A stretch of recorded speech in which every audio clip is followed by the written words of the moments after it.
So ప్రస్తుతం మనతో పాటు కోఆపరేటివ్ ప్రెసిడెంట్ వల్లభనేని అనిల్ ఉన్నారు. ఆయనతో మాట్లాడదాం.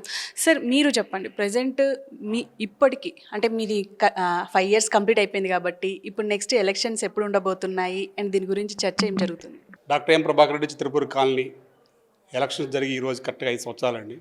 మమ్మల్ని సభ్యులు ఎంతో నమ్మి మా ప్యానల్ మొత్తాన్ని కూడా గెలిపించారు. వారు ఏదైతే నమ్మకం పెట్టారో ఆ నమ్మకాన్ని మేము దిగ్విజయంగా మేము ముగించామని అనుకుంటాము.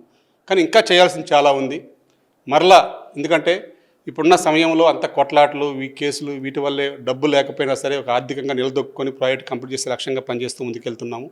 ఇంకా కూడా కొత్త ప్రాజెక్ట్ కూడా స్టార్ట్ చేసి మిగతా పనులన్నీ కంప్లీట్ చేయాలంటే కొంచెం సమయం కావాలి. కాబట్టి ఆ సమయంలో ఈ ప్రాజెక్ట్ అంతా కూడా సక్సెస్ఫుల్గా చేయడానికి మా దగ్గర విజన్ ఉంది. కాబట్టి ఆ విజన్ ఉన్న కమిటీని మీరు అందరూ కూడా ఆశీర్వదిస్తారని చెప్పేసి సభ్యులందరినీ ప్రాధేయపడుతున్నాం.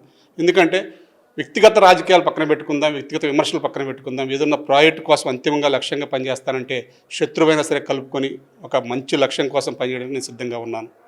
సరే, అంటే ముఖ్యంగా మీరు ఆల్రెడీ ఎన్నో కేసుల్లో ఉన్నారు. పైగా ఇక్కడ ఏంటంటే చిత్రపురి కాలనీ ఇష్యూస్ ఎప్పటికప్పుడు బయటపడుతూనే ఉన్నాయి. అందులో ఇది ఆక్రమణకు గురైంది అని అంటున్నారు, కొంతమంది ఏమో దీంట్లో అవకతవకలు జరిగాయి అని అంటున్నారు. అసలు చిత్రపురి కాలనీ గురించి ఇంత ఎందుకు రూమర్స్ బయటకు వస్తున్నాయి అంటారు? ఒక్కటే అండి, మీరు చూడండి, ఆ రూమర్స్ చేసే వాళ్ళు ఎవరు, చేస్తున్న వాళ్ళు ఎవరు తెలుసుకుంటే కనుక అసలు ఇక్కడ చిన్న సింపుల్ క్వశ్చన్ లాజిక్ అండి. చేసేది ఎప్పుడు చూడండి, మీడియాలో ఒక 4-5 తప్ప ఎవరు ఉండరు. ఆ 4-5 కూడా వ్యక్తిగత స్వార్థం పక్కన పెడితే కనుక ఏం జరిగిందో అన్యాయం ఇక్కడ చెప్పమని చెప్తున్నాం. ఇప్పుడు వారికి జరిగిన అన్యాయాన్ని సభ్యులకి వ్యక్తపరచడానికి 5 సంవత్సరాలు పట్టదు కదండి. ఒక 6 నెలలకు ఒకసారి జల్లబడి జరిగింది ఇక్కడ. ఆ జల్లబడి సమక్షంలో పదే సభ్యులు కనుక వివరిస్తే కనుక నెక్స్ట్ జల్లబడిలో ఆ కమిటీ ఏమైనా తప్పులు చేస్తే వెంటనే మొత్తాన్ని కూడా నిలదీస్తారు. అలా కాకుండా ఇవారు ఎందుకు చేస్తున్నారనేది ఇప్పటికి కూడా సభ్యులకు అర్థం కావట్లేదు. ఎందుకంటే పదే మీడియా దగ్గరికి మేము మంచోళ్ళం మాకు చెప్పుకోవడం రాదు, మాకు అలా మేము ముందుకు రావడం మాకు తెలియదు. ఏదన్నా కష్టమైన నష్టమైనా ఈ సొసైటీ మధ్యలో ఉండి మేము భరాయించడం తెలుసు.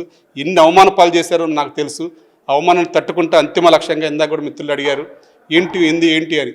నేను ఇక్కడ ఫస్ట్ నుంచి కూడా సభ్యులు ఏ విధంగా కట్టారు, ఏ ఆవేదనతో కట్టారని నాకు తెలుసు. కాబట్టి అంతిమంగా ప్రాజెక్ట్ కంప్లీట్ చేసి వారికి హ్యాండ్ ఓవర్ చేయడం లక్ష్యంగా పనిచేస్తున్నాను. కాబట్టి ఆ సంకల్పంతో ముందుకెళ్తున్నాను. దాని ప్రకారమే నేను ఈ చిత్రపూర్ కంప్లీట్ అయ్యేంతవరకు కూడా పోటీలో ఉంటాను.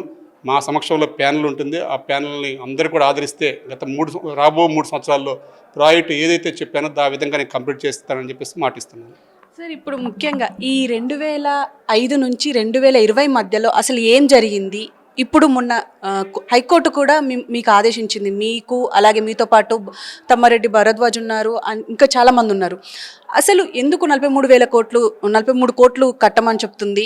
అండ్ ఈ ఇయర్స్ మధ్యలో ఇప్పటిదాకా మెన్షన్ చేసిన ఇయర్స్ మధ్యలో అసలు ఏం జరిగింది? నిజంగానే అంటే కొంచెం తెలుసుకోవాలని ఉంది.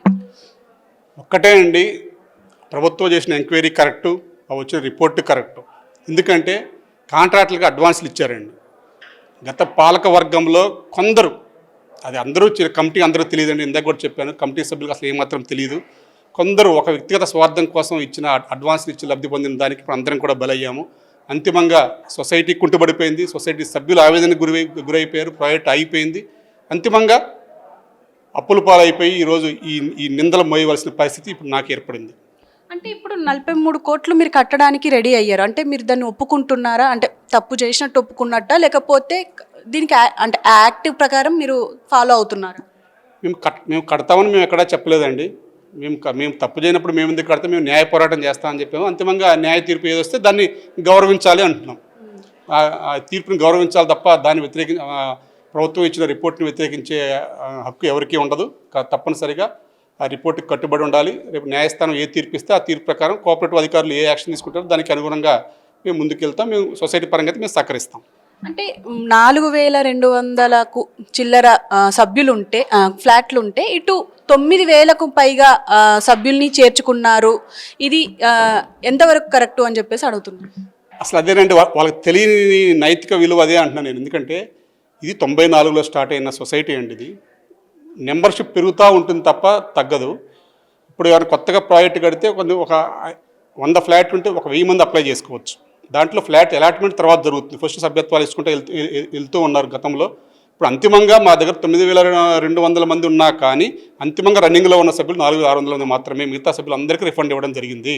అది విషయం చెప్పకుండా 4000 ఫ్లాట్ ఉంటే 9000 దేనికి తీసుకున్నా అంటారు. ఇప్పుడు 500 రూపాయలు కట్టి ఫ్లాట్ ఇవ్వమంటే ఇస్తారా అండి? రూపాయలు రిఫండ్ ఇస్తారు వాళ్ళకి. అట్లా వేల మంది ఉన్నారు ఇక్కడ. ఇప్పుడు 94లో 500 కడితే సభ్యత్వం ఇచ్చారు, తర్వాత వాళ్ళ ఫ్లాట్స్ డబ్బు కట్టలేదు, కట్టినప్పుడు వాళ్ళు తీసేస్తారు కదా. కానీ ఆ మెంబర్షిప్ వేరే వాళ్ళకి ఇవ్వరు. అట్లా ఏమైనా ఉంటే వాళ్ళ వైఫ్కో వాళ్ళకి అట్లా ఏమైనా ఉంటే ఇస్తారు తప్ప మిగతా వాళ్ళకి కొత్తగా క్రియేట్ చేయడానికి ఉండదు. అదే తప్ప వేరే ఇక్కడ ఏం జరగలేదండి. అంతే నేను చెప్పేది కూడా అదే. ఏదైనా సరే ఒక సభ్యుడు చెప్పినప్పుడు ఈ సొసైటీకి వచ్చి ఎంక్వైరీ చేసుకుంటే తెలిసింది తప్ప, ఇప్పుడు నేను మీరు ఎక్కడో ఏదో మీడియాలో చూశాను కానీ చెప్పి నేను ఆ మీడియాకి వచ్చి మాట్లాడలేను కదా. అందరికి ఎంతమందికి అని వివరణిస్తా. ఆ విధంగానే ఇక్కడ డ్యామేజ్ అవుతుంది తప్ప మీరు చూడండి, ఏ మీడియాలో మాట్లాడినా ఆ 4-5 తప్ప ఎప్పుడు మాట్లాడింది లేదు. 4-5 ఎక్కడ మాట్లాడాలి నేను ఇప్పుడు కూడా చెప్పేది. జనరల్ బాడీ ఉంటుందండి ఇక్కడ. ఎవరు మీడియా వాళ్ళు, ప్రభుత్వ పెద్దలు, వాళ్ళు వీళ్ళు తెలియని సొసైటీకి సంబంధం లేని వ్యక్తులు మాట్లాడితే ఇక్కడ పరిష్కారం కాదు. దయచేసి ఇక్కడ సభ్యుల సమక్షంలో ఏం జరుగుతుందో కొంచెం సభ్యుల సమక్షంలో నిర్ణయం తీసుకొని దానికి అనుబంధంగా సభ్యుల యొక్క ఆలోచన ప్రకారం ముందుకెళ్తే ఏ సమస్య ఉండదని చెప్పేసి నేను కోరుతున్నా. దయచేసి ఇప్పటికైనా సరే అపోహలు మానండి, ఏదైనా ఉంటే సొసైటీకి రండి, వాస్తవం తెలుసుకోండి, దాని ప్రకారం అందరూ సభ్యులు తీసుకునే నిర్ణయానికి కట్టుబడి ముందుకెళ్ళాలని కోరుతున్నాను. అంటే ఇప్పుడు చిత్రపురి కాలనీకి సంబంధించి డెవలప్మెంట్ ఎలా ఉండబోతోంది, అండ్ ఇన్ని రోజులు అంటే ఈ మీ 5 సంవత్సరాల కాలంలో ఏం జరిగింది, ఇప్పుడు ఏం చేయాలనుకుంటున్నారు? ఎవరేం చేయాలన్నా కొత్త ప్రాజెక్ట్ స్టార్ట్ కావాలండి. నేను కొత్త ప్రాజెక్ట్ 3 నెలల ముందే స్టార్ట్ చేయొచ్చు, కానీ ఎలక్షన్స్ టైంలో సభ్యులు డబ్బు కట్టాలన్న ఆవేదన గురవుతారు కాబట్టి అంతిమంగా సభ్యుల సంక్షేమమే మేము ఆలోచిస్తాం కాబట్టి ఆఫ్టర్ ఎలక్షన్ అయిపోయిన తర్వాత వచ్చే కమిటీతో పనిచేస్తే 5 సంవత్సరాల పీరియడ్ ఉంటుంది కాబట్టి అంతిమంగా ప్రాజెక్ట్ కంప్లీట్ చేయొచ్చు. ఏదైతే అప్పులు ఉన్నాయో తీర్చుకోవచ్చు, పాత ప్రాజెక్ట్ కంప్లీట్ చేసుకోవచ్చు, అందరినీ మంచిగా చూసుకోవచ్చు. కాబట్టి ఒక విజన్తో, ఆ విజన్ నా దగ్గర ఉంది కాబట్టి ఆ విజన్ ప్రకారమే మేము ముందుకెళ్తాం. దాని ప్రకారమే లక్ష్యంగా పనిచేస్తూ మేము ముందుకెళ్ళి ఎటువంటి తప్పులు లేకుండా మేము గవర్నమెంట్ని, ప్రభుత్వ అధికారులను అందరినీ సంప్రదించి ఏది న్యాయబద్ధంగా వెళ్ళాలో దాని ప్రకారం వెళ్ళి పనిచేయడానికి సిద్ధంగా ఉన్నానని తెలియజేస్తున్నాం.